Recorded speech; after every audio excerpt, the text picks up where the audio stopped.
We've read your tweets slamming private citizens to the point of receiving death threats, and we've listened to your attacks on immigrants. We've listened to you label Mexicans rapists. We've heard you say that John McCain wasn't a hero because he was a prisoner of war. And now you're attacking Democratic mayors and the very institutions of democracy that have served this nation well since its founding. Do you seriously wonder, Mr. President, why this is the first time in decades that America has seen this level of violence? It's you who have created the hate and the division. It's you who have not found a way to say the names of black people killed by police officers, even as people in law enforcement have.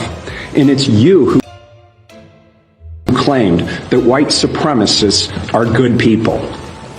Your campaign of fear is as anti-democratic as anything you've done to create hate and vitriol in our beautiful country. You've tried to divide us more than any other figure in modern history. And now you want me to stop the violence that you helped create.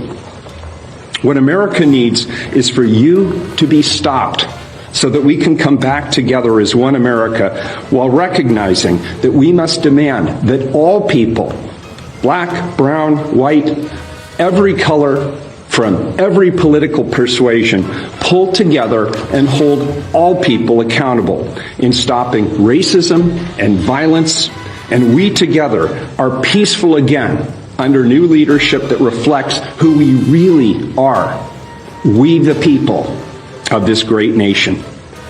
President Trump, you bring no peace. You bring no respect to our democracy. You, Mr. President, need to do your job as the leader of this nation. And I, Mr. President, will do my job as the mayor of this city.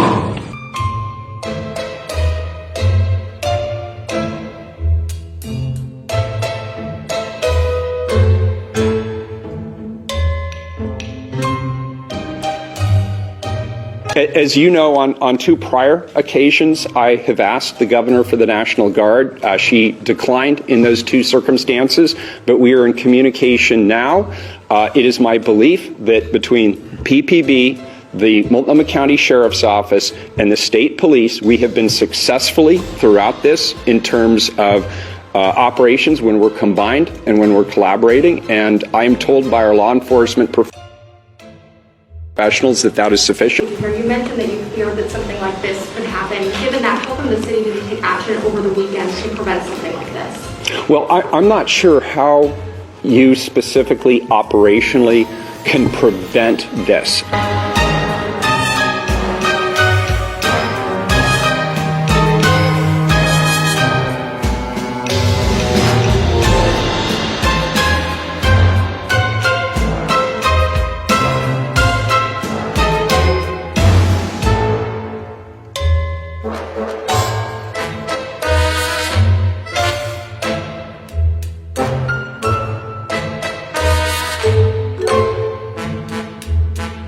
That 18 days ago, Mayor Ted Wheeler tweeted, "What I saw last night in Portland was powerful in many ways. I listened, heard, and stood with protesters, and I saw what it means when the federal government unleashes paramilitary forces against its own people."